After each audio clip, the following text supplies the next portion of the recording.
Hey, how's it going? I thought it'd be fun to tell you a little story here while you watch me kind of work the bugs out of this 1985 Honda Spree that I picked up. Um, I want to tell you a little bit about this Spree specifically and the Spree in general. The Honda Spree was basically, I don't even know what the purpose of it was. It had no underseat storage. It was a 49cc two-stroke, and it did not have a CVT. It was more of a single speed that just had a centrifugal clutch. It's no different than a kid's go-kart, basically.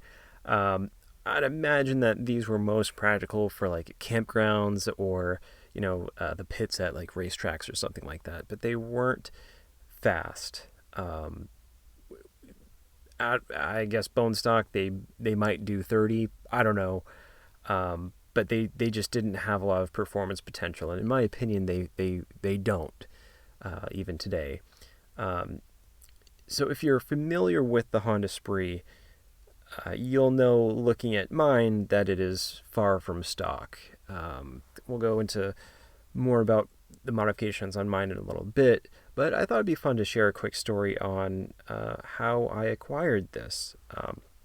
So I actually had a few, stock sprees. I thought they were fun, great around, a small neighborhood. But again, they just didn't have the power to really be safe on today's modern roads. So I sold both of those, and I bought a frame, the one you see here, and I also bought the engine that you see here off of Craigslist. Bought them separately. The engine I bought um, just by itself, really, not knowing that it would run, and I was hoping that I would do the swap and enjoy it like I am shortly after this video airs, basically.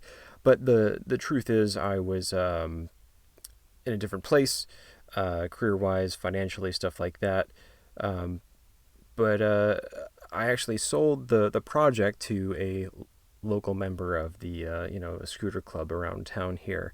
A couple months later, time goes by, my situation changes, and I hit him up to see if he, how his progress is going.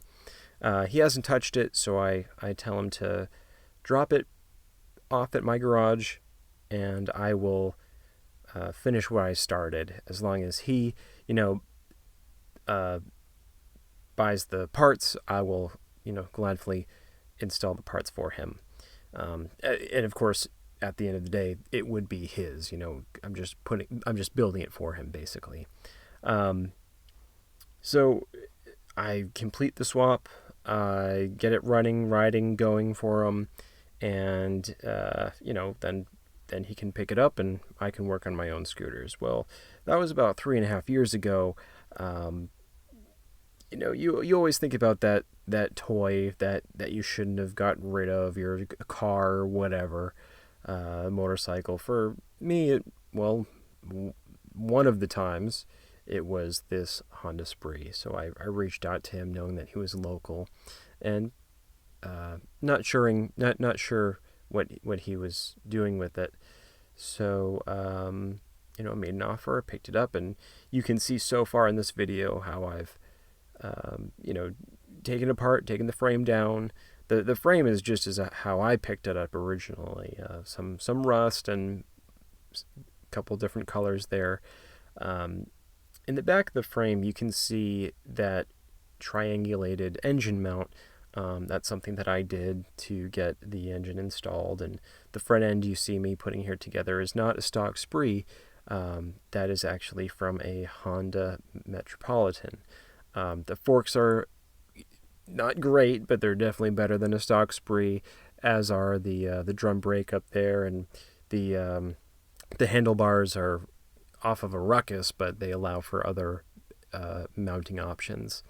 Um, the big trick about installing a front end like this is the Metropolitan steering stem is super long.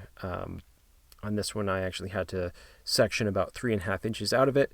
I had I guess a slug machined so that we could press fit the two pieces together and then weld them.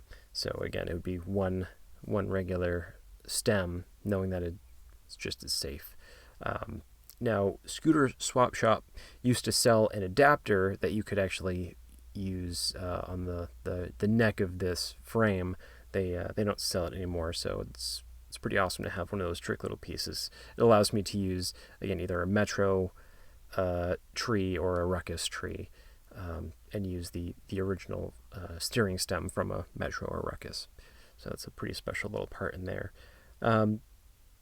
The engine is not a Honda. A lot of the Spree guys will install like a Dio motor or any sort of variated Honda motor, anything that's better than a Spree engine, basically. Me personally, I like the horizontal Minarelli engines. They're used very widely. In a Yamaha Vino or Zuma, most commonly you can find them there. This one I had actually built before, and you'll hear it run a second. Doesn't sound terrible.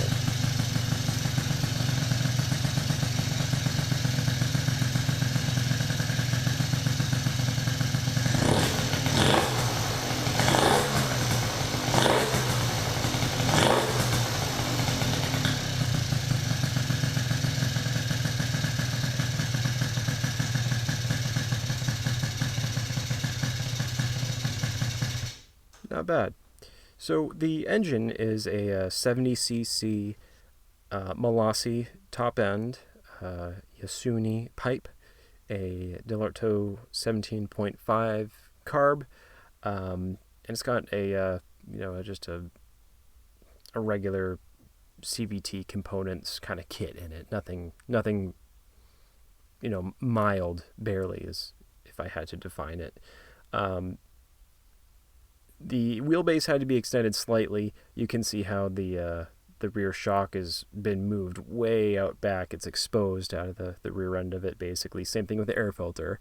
But it's a lot of fun to work on. It's super tiny, and I think that the front end being Metropolitan allows me a wide range of front end options if I wanted to go to a disc brake or something like that. And swapping to a clone Minarelli motor, again, which is what is in it, allows me to have my choice of performance parts. Some of the hardcore Spree guys, they do make a big bore kit, they do make gears, but that doesn't change the fact that it's still essentially one speed.